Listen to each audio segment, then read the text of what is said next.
Today we're going to be talking about different phases of gait. The first phase of gait we're discussing is going to be initial contact. First we're going to look at the trunk. The kinematics of the trunk show it being fully erect. The muscle activation are the trunk extensors to keep it upright. The next segment we're going to look at is the pelvis. The pelvis in this position is in 5 degrees of forward rotation, and the glute medius are the main muscle activation keeping it there. When we look at the hip, it's going to be in 20 degrees of hip flexion right now, with the main muscles being glute medius and hamstrings. The kinetics for this one are going to have a ground reaction force being anterior to the hip.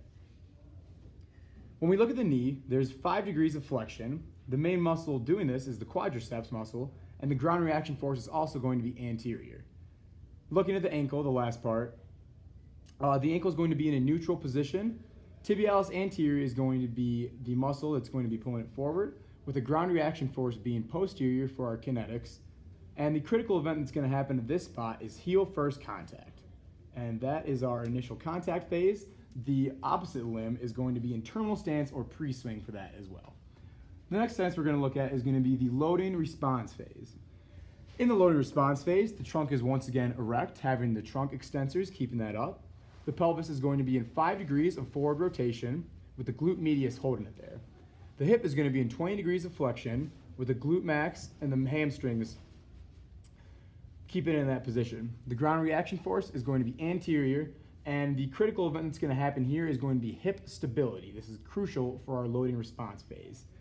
Looking at the knee, we have 15 degrees of flexion, and the quadriceps muscle is going to be our main muscle activation. The ground reaction force here is going to be posterior, and the critical event that happens at this phase is controlled knee flexion.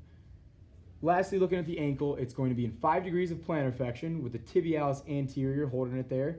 The ground reaction force is going to be posterior, and the critical event here is going to be controlled ankle plantar flexion. And once again, if we look at the opposite limb is going to be in pre-swing. The next phase is called mid-stance. Here, once again, the back is fully erect, with the extensors, and this time the abdominals also helping keep it erect. The pelvis is going to be in 0 degrees of rotation this time, but 7 degrees of drop. The glute medius is going to be the main muscle keeping it there. When looking at the hip, there's going to be 0 degrees of flexion here, and the ground reaction force is going straight up through the joint. When looking at the knee, there's going to be 5 degrees of flexion, and the ground reaction force is also going to go straight up through the joint. Similar to that, the ankle is going to be only in 5 degrees of dorsiflexion, with our main muscle here being the gastroc and the soleus. The ground reaction force is going to be once again going up through the joint in this mid-stance phase, and the critical event here is going to be tibial advancement. Our opposite limb in this phase is also going to be in mid-swing. The next phase is called terminal stance. In terminal stance, our back is once again erect thanks to the extensors and the abdominals. Our pelvis is going to be in 5 degrees of backward rotation, 7 degrees of drop, and 4 degrees of anterior tilt, with the glute medius being the main muscle activation there. The hip is going to be in 20 degrees of extension, and the ground reaction force is going to be posterior to it. The critical event we are in here is called the trailing limb phase. When we look at the knee, we have 5 degrees of flexion, and the ground reaction force is going to be anterior in this phase. Looking at the ankle, we're going to be in 10 degrees of dorsiflexion, with the gastroc and soleus once again allowing us to do that motion. The ground reaction force is going to be anterior, and the critical event here is going to be ankle dorsiflexion with heel rise. The opposite limb in this stance is also at terminal swing. The next phase we're going to be talking about is pre-swing. In pre-swing, as you can see here, the back is once again erect thanks to the extensors and the abdominals. The pelvis this time, though, is going to be in just 4 degrees of anterior tilt. When we look at the hip is going to be in 10 degrees of extension thanks to the rectus femoris, the adductor longus, and the iliopsoas. The ground reaction force here is going to be posterior to the hip as well. When looking at the knee, there's 40 degrees of flexion. The ground reaction force here is going to be posterior, and the critical event that happens is passive knee flexion to 40 degrees, as we said. The ankle at this phase is going to be in 15 degrees of plantar flexion, with the gastroc and soleus being the main muscle activation. The ground reaction force here is going to be anterior, and the critical event is rapid ankle plantar flexion. The opposite limb here is going to be in loading response phase as well.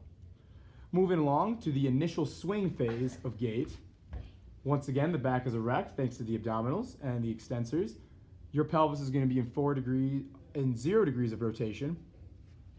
When we look at the hip will be in 15 degrees of flexion here, thanks to the rectus femoris, the adductor longus, and the iliopsoas. And the critical event that occurs here is flexion to 15 degrees. When looking at the knee, there's 60 degrees of flexion, and the critical event here is knee flexion to 60 degrees. Ankle flexion is going to be a 5 degrees of plantar flexion here, thanks to the tibialis anterior. And the opposite limb here is going to be in mid stance. Moving to our second to last phase, mid swing, the back is going to be erect here thanks to just the abdominals. The pelvis will be in 0 degrees of rotation. When looking at the hip will be in 25 degrees of flexion thanks to the hamstring. That is the critical event that happens at this phase. The knee is going to be at 25 degrees of flexion, also thanks to the hamstrings. When we look at the ankle is in neutral position right now due to the tibialis anterior, and the critical event at this phase is going to be dorsiflexion to neutral. The opposite limb here will also be in mid stance. Now, when looking at the final phase of gait, terminal swing, the back is going to be fully erect thanks to our trunk extensors once again, like the beginning. Our pelvis will have 5 degrees of forward rotation, and that'll be thanks to the glute medius. Our hip will have 20 degrees of flexion thanks to the glute max and the hamstrings.